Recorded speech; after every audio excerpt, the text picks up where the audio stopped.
പ്രണയതീരം ഭാഗം 35. അവൻ്റെ നാവിനെയും അവൾ നുണഞ്ഞെടുത്തു.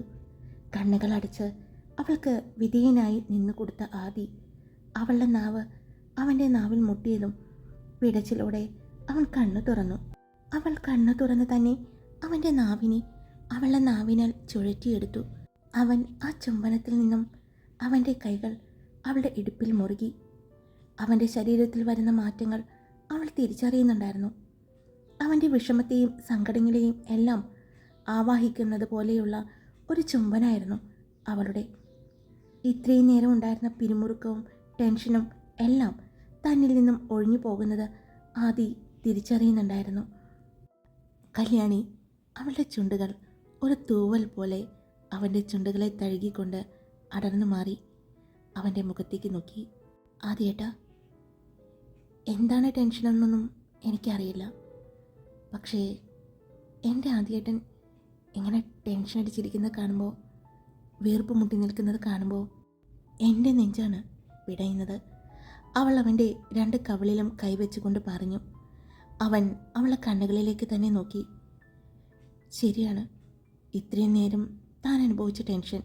താൻ കുറച്ച് സമയം വൈകിയിരുന്നെങ്കിൽ അവർ ഈ വീട്ടിലേക്ക് കയറുമായിരുന്നു. എത്രയൊക്കെ അവൾ സേഫാണെന്ന് പറഞ്ഞാലും എവിടെയെങ്കിലും ഒരു പാളിച്ച പറ്റിയിട്ടുണ്ടെങ്കിൽ അത് തൻ്റെ പെണ്ണിൻ്റെ ജീവൻ തന്നെ കവർന്നെടുക്കുമായിരുന്നു. അതാലോചിക്കുമ്പോൾ ആദിക്ക് ഇപ്പോഴും നെഞ്ചിലൊരു പിടച്ചിലാണ്. അവൻ അവളുടെ കണ്ണുകളിലേക്ക് നോക്കി തിരിച്ച് അവളുടെ രണ്ട് കവിളിലും പിടിച്ചു. അതെ, നല്ല ടെൻഷനുണ്ടായിരുന്നു. പക്ഷേ ആ ടെൻഷനെല്ലാം ഒരു നിമിഷം കൊണ്ട് എൻ്റെ പെണ്ണ് മാറ്റി തന്നില്ലേ. അതുകൊണ്ട് ഇനി ടെൻഷൻ അടിക്കാൻ പോവാം ആദി. എന്നാലല്ലേ എൻ്റെ പെണ്ണിൻ്റെ ഈ ഒരു ഭാവമാറ്റം എനിക്കറിയാൻ പറ്റൂ. അവൻ അവളുടെ രണ്ട് കണ്ണുകളിലേക്ക് മാറി മാറി നോക്കി പറഞ്ഞതും അവളുടെ കണ്ണുകൾ ഒന്ന് ചുരുങ്ങി. എൻ്റെ ഈ ഭാവം കാണാൻ വേണ്ടിയാണെങ്കിൽ പോലും ആദ്യമായിട്ടും ടെൻഷൻ അടിക്കണ്ട. ഇത് സമയമാകുമ്പോൾ ഈ ഭാവമാറ്റം എന്നിൽ വന്നോളും. ടെൻഷനേ അടിക്കണ്ട. എന്തെങ്കിലും സങ്കടം ഉണ്ടെങ്കിൽ എന്നോട് ഷെയർ ചെയ്യാം. ഇനി എന്നെ സംബന്ധിച്ച സങ്കടമാണെങ്കിൽ ആദ്യമായിട്ടും എന്നോട് പറയില്ല എന്ന് എനിക്കറിയാം. അതുകൊണ്ട് അത് ഞാൻ നിർബന്ധിക്കില്ല. പക്ഷേ മറ്റെന്ത് ടെൻഷനുണ്ടെങ്കിലും വിഷമമുണ്ടെങ്കിലും എന്നോട് ഷെയർ ചെയ്യണേ. തീർച്ചയായിട്ടും. ഇപ്പോൾ പറഞ്ഞത് സത്യമാണ്. എനിക്ക് ടെൻഷനുണ്ട്. അത് ഞാൻ ഷെയർ ചെയ്യേണ്ട സമയമാകുമ്പോൾ ഷെയർ ചെയ്തോളാം. ഇപ്പോൾ പറയാൻ പറ്റില്ല, ആദി പറഞ്ഞു. ആയിക്കോട്ടെ, എന്നാൽ പിന്നെ കിടന്നാലോ? സമയം എത്രയും നോക്കി? 2 മണി. ഇനി എപ്പോഴാണ് ഉറങ്ങുക? അവൾ ചോദിച്ചു. 2 മണിക്കൂറെങ്കിൽ 2 മണിക്കൂർ, കുറച്ച് സമയമെങ്കിൽ കുറച്ച് സമയം. എനിക്ക് നിൻ്റെ കൂടെ കിടന്നാൽ ഞാൻ അത്രയും റിലാക്സാണ്. അതുകൊണ്ട് ഇനി ഒരുപാട് സമയം നിന്നാലും ശരിയാകില്ല. എൻ്റെ ശരീരത്ത് മാറ്റങ്ങൾ സംഭവിക്കുന്നുണ്ട്. ഞാൻ എങ്ങനെയാണ് പിടിച്ചു നിൽക്കുന്നതെന്ന് എനിക്കും ദൈവത്തിന് മാത്രം അറിയാം. ആദി കുറുമ്പോടെ പറഞ്ഞതും അവൾ പെട്ടെന്ന് അവൻ്റെ മുഖത്ത് നിന്ന് കൈയെടുത്തു. കൈയെടുക്കാൻ വേണ്ടി പറഞ്ഞതല്ല. ഇനിയിപ്പോൾ കൈ വെച്ചാലും ഒന്നും സംഭവിക്കില്ല. കൺട്രോൾ ചെയ്യാനൊക്കെ എനിക്ക് അറിയാം. ആദി പറഞ്ഞതും അയ്യേ, ഇതൊരു ഡോക്ടറാണോ? അവൾ ചോദിച്ചു. അതെന്താ, ഡോക്ടർക്ക് ഈ വികാരം വരില്ലേ? ആദി ചോദിച്ചു. ഞാനൊന്നും പറഞ്ഞില്ല, വാ ഒന്ന് കിടക്കാം എന്ന് പറഞ്ഞുകൊണ്ട് അവൾ അവൻ്റെ കൈ പിടിച്ചുകൊണ്ട് ബെഡിനടുത്തേക്ക് വന്നു. അവൾ ആദ്യം കയറി കിടന്നു. അവളുടെ അടുത്ത് തന്നെ ആദിയും. അവളെ ചേർത്ത് പിടിച്ച് അവൻ്റെ നെഞ്ചിലേക്ക് ചേർത്ത് പിടിച്ചാണ് ആദി കിടന്നത്. ആദി അവളുടെ തലയിൽ തലോടിക്കൊണ്ടിരുന്നു. അവൾ പതിയെ ഉറക്കത്തിലേക്ക് പോയിട്ടും ഉറങ്ങാൻ സാധിക്കാതെ ആദി കിടന്നു. അവൻ്റെ മനസ്സിൽ ആ വന്ന ആളുകളായിരുന്നു. അവരിൽ നിന്നും കേൾക്കാൻ പോകുന്ന കാര്യങ്ങൾ അറിയാനുള്ള വ്യഗ്രതയിലായിരുന്നു ആദി. അവൻ കൈയെത്തിച്ച് ഫോണെടുത്ത് കിച്ചുവിന് മെസ്സേജ് ടൈപ്പ് ചെയ്തു. പ്രദീപ് അല്ലെങ്കിൽ രാഘവൻ, ഇവരുടെ ആരുടെയെങ്കിലും നമ്പർ എനിക്ക് സെൻഡ് ചെയ്യും. അതായിരുന്നു ആ മെസ്സേജ്. അടുത്ത നിമിഷം തന്നെ അവന് നോട്ടിഫിക്കേഷൻ വന്നു. അവൻ ഫോണെടുത്ത് നോക്കിയതും ഒരു നമ്പർ കണ്ടു. അവൻ തൻ്റെ നെഞ്ചോട് ചേർന്ന് കിടക്കുന്ന കല്യാണിയെ നോക്കി. നല്ല ഉറക്കമായി എന്ന് കണ്ടതും അവൻ ഫോണെടുത്ത് ആ നമ്പറിലേക്ക് ഡയൽ ചെയ്തു. ഹലോ, ഞാൻ ഡോക്ടർ ആദിത്യ വർമ്മ, ചന്ദ്രോത്ത്. അറിയാം സർ, പറഞ്ഞോളൂ. അവൻ അത്രയും പറഞ്ഞപ്പോഴേക്കും അവിടെ നിന്നും അവർ പറഞ്ഞു. അവരെന്തെങ്കിലും പറഞ്ഞോ? ആദി ചോദിച്ചു. ഇല്ല സർ, ഇതുവരെയും ഒന്നും പറഞ്ഞിട്ടില്ല. ഇന്നിപ്പോൾ ഒന്നും ചോദിക്കണ്ട എന്നാണ് കേണൽ അദ്ദേഹം പറഞ്ഞിരിക്കുന്നത്. അദ്ദേഹം രാവിലെ എത്താന്ന് പറഞ്ഞിട്ടുണ്ട്. കുറച്ചു മുമ്പാണ് വിളിച്ചത്, അയാൾ പറഞ്ഞു. എന്തായാലും രാവിലെ ഞാനും എത്തിക്കോളാം. പിന്നെ മുത്തശ്ശൻ പറഞ്ഞതുപോലെ ഒരു തുള്ളി വെള്ളം പോലും കൊടുക്കരുത്, ആദി പറഞ്ഞു. ഇല്ല സാർ, കൊടുക്കില്ല എന്ന് പറഞ്ഞ് ഫോൺ കട്ട് ചെയ്തതും ആദി കല്യാണിയെ നോക്കി. അപ്പോഴും നല്ല ഉറക്കമാണ്. അവൻ അവളുടെ നെറ്റിയിലൊന്ന് ചുംബിച്ചു.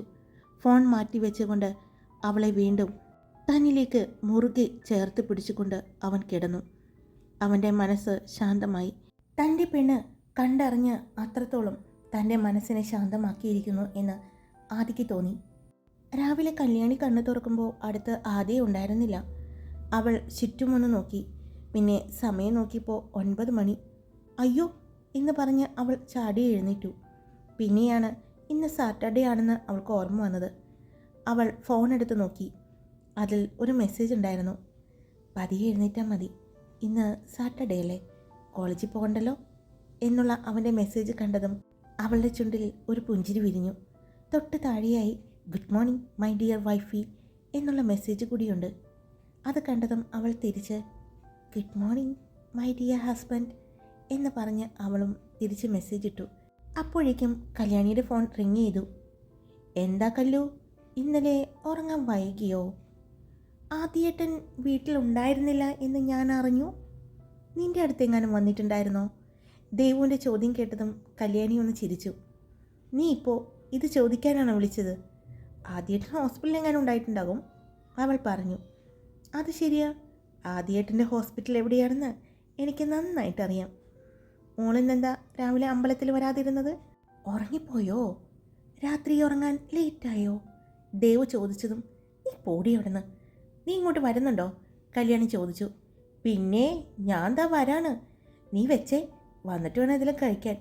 ഇവിടെ ഇന്നും പുട്ടും കടലയും എനിക്ക് വേണ്ട. അവിടെ കനകാമ സ്പെഷ്യലോ, അല്ലെങ്കിൽ നമുക്ക് നിൻ്റെ തറവാട്ടിൽ പോകാം, അവിടെ കാര്യമായിട്ടുണ്ടാകും. ഒരുപാട് പേരുള്ളത് കൊണ്ട് ഒരുപാട് തരം ഫുഡ് ഉണ്ടാക്കാൻ സാധ്യത കാണുന്നുണ്ട് ഞാൻ. അതുകൊണ്ട് അവിടെ പോയി കഴിക്കാം, ദേവു പറഞ്ഞു. ദേവുട്ടി, നിൻ്റെ ചാട്ടം എങ്ങോട്ടാണെന്ന് എനിക്ക് മനസ്സിലാകുന്നുണ്ട്.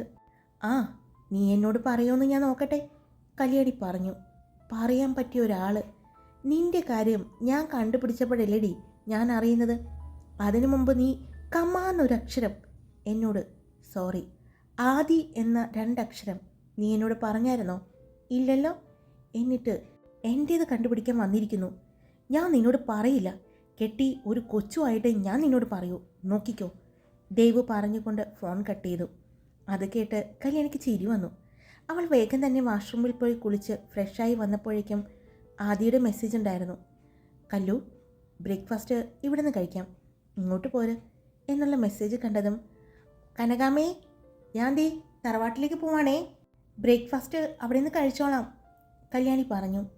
ആ എനിക്കറിയാം, ചെല്ല് ചെല്ല്, കനകാമ്മ പറഞ്ഞു. പിന്നെ കനകാമേ, നമ്മുടെ ദേവു വരികയാണെങ്കിലേ അങ്ങോട്ട് വരാൻ പറഞ്ഞേക്ക് എന്ന് പറഞ്ഞുകൊണ്ട് അവൾ മുറ്റത്തേക്ക് ഇറങ്ങിയതും ഗേറ്റ് കടന്ന് ഒരു പഴവും കഴിച്ചുകൊണ്ട് വരുന്ന ദേവുവിനെ കാണുന്നത്. അയ്യേ, നീ ഇതെന്താ പഴവും കഴിച്ചുകൊണ്ട് വരുന്നത്? പിന്നെ അവിടെ പുട്ടും കടലയും പിന്നെ ദേ ഈ ഉണക്ക ഏത്തപ്പഴവും.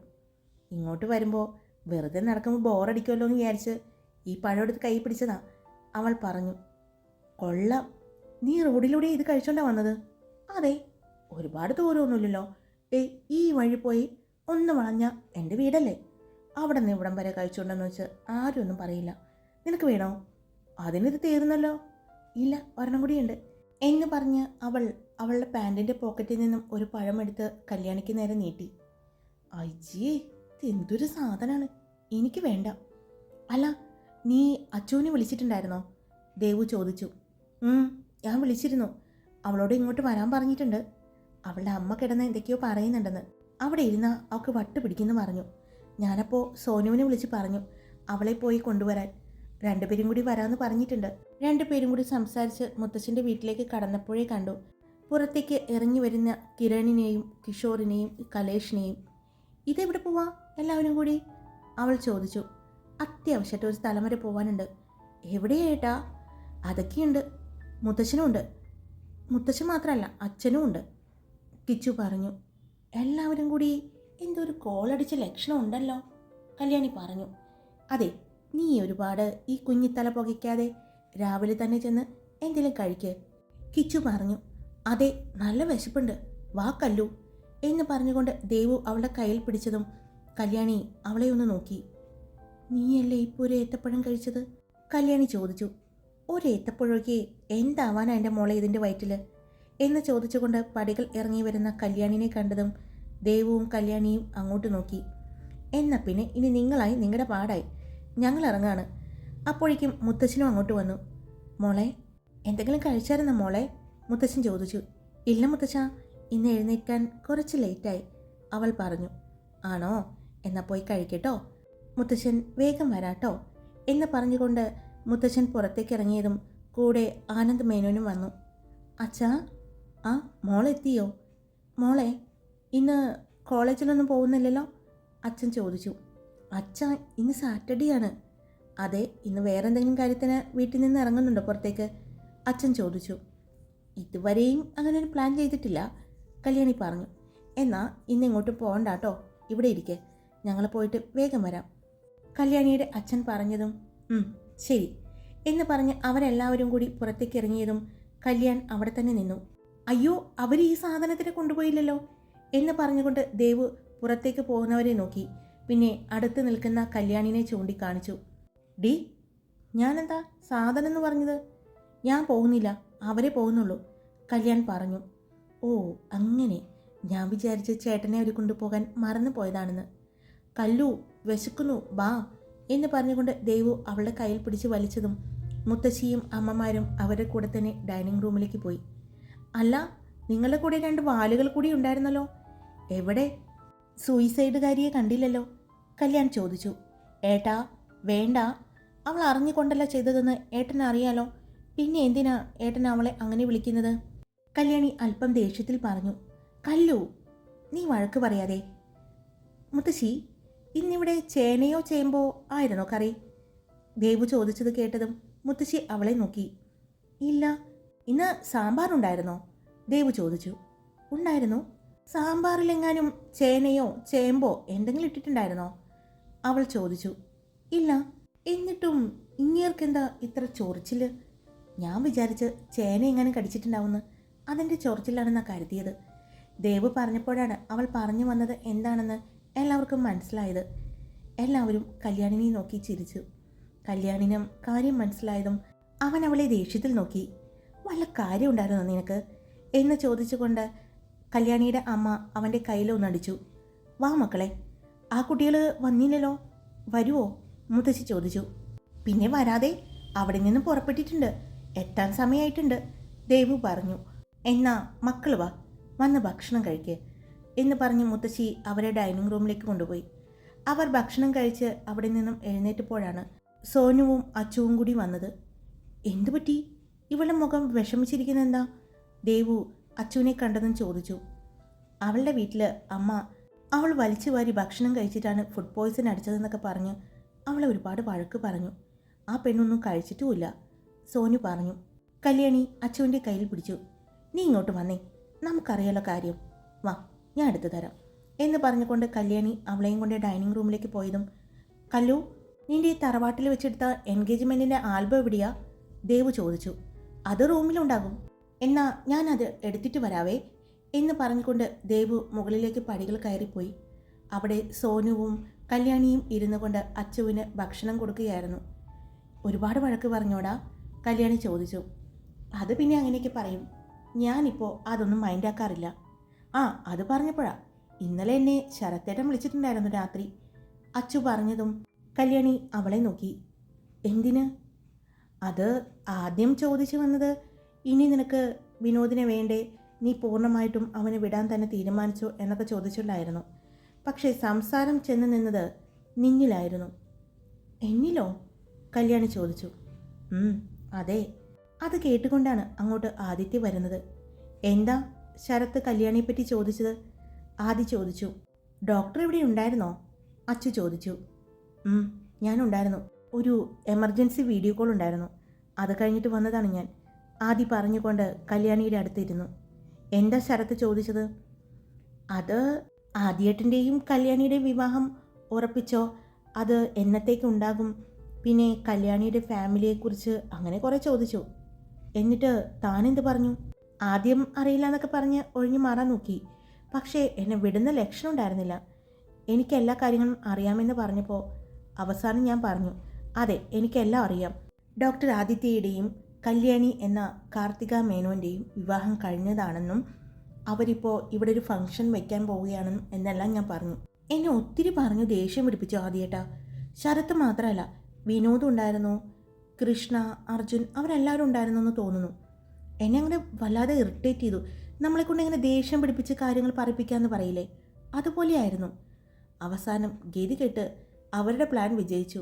ദേഷ്യം വന്നപ്പോൾ ഞാൻ പറഞ്ഞു, അച്ചു പറഞ്ഞു, അത് കുഴപ്പമൊന്നുമില്ല, അവരിനി അത് അറിഞ്ഞാലും ഞങ്ങൾക്കാർക്കും പ്രശ്നമില്ല, ആദി പറഞ്ഞു.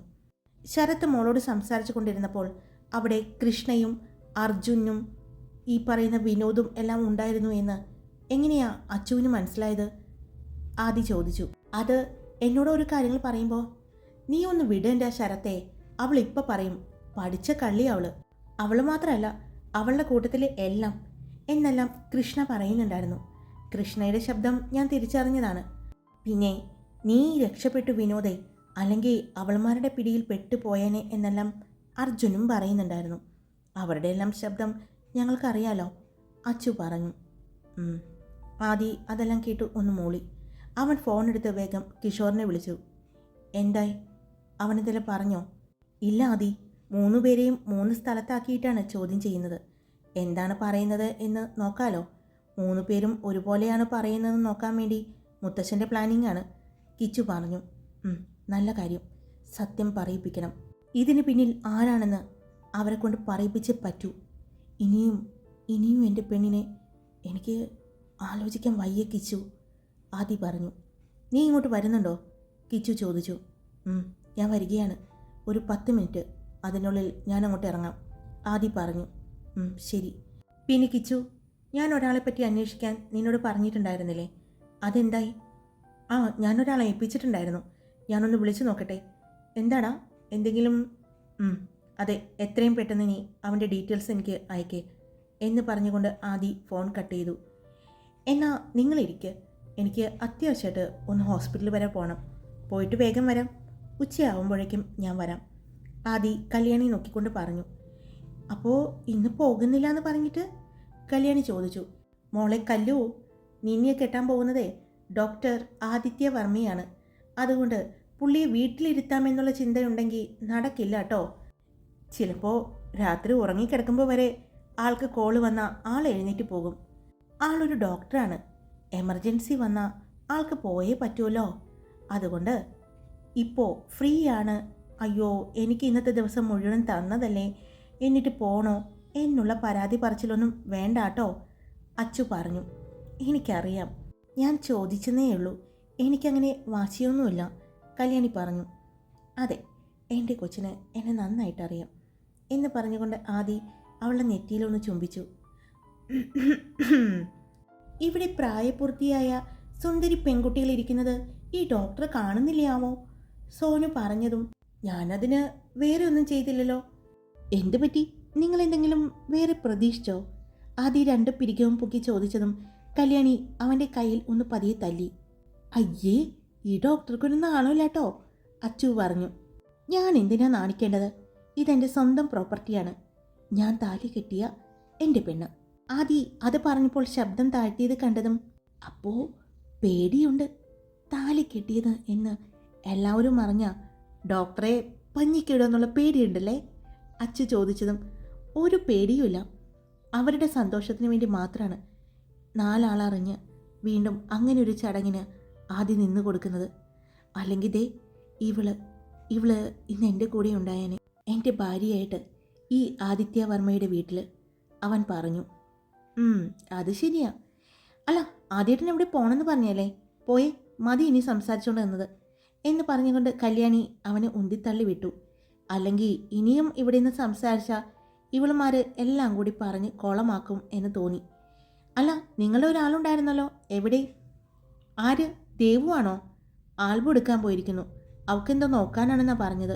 കല്യാണി പറഞ്ഞു. എന്നാ പോയിട്ട് വരാം എന്ന് പറഞ്ഞുകൊണ്ട് അവൻ പുറത്തേക്ക് ഇറങ്ങി പോകുന്നതും കാറിൽ കയറി കാർ ഓടിച്ചു പോകുന്നതും കല്യാണി അവിടെ നിന്നുകൊണ്ട് തന്നെ നോക്കി. ഇതേ സമയം ദേവു കല്യാണിയുടെ റൂമിലായിരുന്നു. അവൾ ഷെൽഫ് തുറന്ന് ആൽബം എടുത്തു വെച്ച് നോക്കാൻ തുടങ്ങുമ്പോഴാണ് പെട്ടെന്ന് വാതിലടച്ചുകൊണ്ട് കല്യാൺ അങ്ങോട്ട് കയറി വരുന്നത്. ആ, ചൊറിയൻ ചേട്ടൻ എന്താ ഇങ്ങോട്ട്? ദേവു അവനെ നോക്കിയും പിന്നെ ആൽബത്തിലേക്ക് നോക്കിയും കൂടി ചോദിച്ചു. പെട്ടെന്ന് തന്നെ കല്യാൺ വന്ന് അവളുടെ കവിളിൽ കുത്തിപ്പിടിച്ചു. ആരാടി ചൊറിയൻ ചേട്ടൻ? നീ വന്നപ്പോൾ മുതൽ എന്നെ ചൊറിയാൻ തുടങ്ങിയതാണല്ലോ. നിന്റെ ചൊറിച്ചിൽ മാറ്റാൻ എനിക്കറിയാം എന്ന് പറഞ്ഞുകൊണ്ട് അവൻ അവളുടെ കവിളിൽ കുത്തിപ്പിടിച്ചുകൊണ്ട് അവളെ എഴുന്നേൽപ്പിച്ചു. അവളുടെ കയ്യിൽ നിന്നും ആൽബം താഴേക്ക് പോയി. എന്നിട്ടും പിടിവിടാതെ തന്നെ കല്യാൺ അവളുടെ കവിളിൽ പിടിച്ചിട്ടുണ്ട്. അവൾ കൈകൾ കൊണ്ട് അവൻ്റെ കൈ വെടിയിക്കാൻ നോക്കുന്നുണ്ട്. എന്നാൽ അവൾക്ക് പറ്റുന്നുണ്ടായിരുന്നില്ല. പറയടി, ആർക്കടി ചൊറിച്ചിൽ? എൻ്റെ ചൊറിച്ചിൽ മാറ്റാൻ നീ വരുന്നുണ്ടോ എന്ന് ചോദിച്ചുകൊണ്ട് കല്യാൺ അവളുടെ ചുണ്ടുകളിൽ ചുണ്ടുകൾ ചേർത്തു. പെട്ടെന്നായതുകൊണ്ട് ദേവു ഒന്ന് പതറി. അവൻ പതിയെ അവളുടെ കീഴ്ചുണ്ടിനെ കടിച്ചു. ഹായ്, എല്ലാവരും സുഖമായിട്ടിരിക്കുന്നോ? ഞാൻ സുഖമായിട്ടിരിക്കുന്നു. അപ്പോൾ സ്റ്റോറി ഇട്ടിട്ടുണ്ടേ. ഇഷ്ടപ്പെട്ട ലൈക്ക് ചെയ്യാനും നിങ്ങളുടെ അഭിപ്രായങ്ങൾ കമൻറ്റ് ചെയ്യാനും സബ്സ്ക്രൈബ് ചെയ്യാതെ കേൾക്കുന്നവരുണ്ടെങ്കിൽ സബ്സ്ക്രൈബ് ചെയ്യാനും മറക്കല്ലേ. Love you all. It's me Karthika.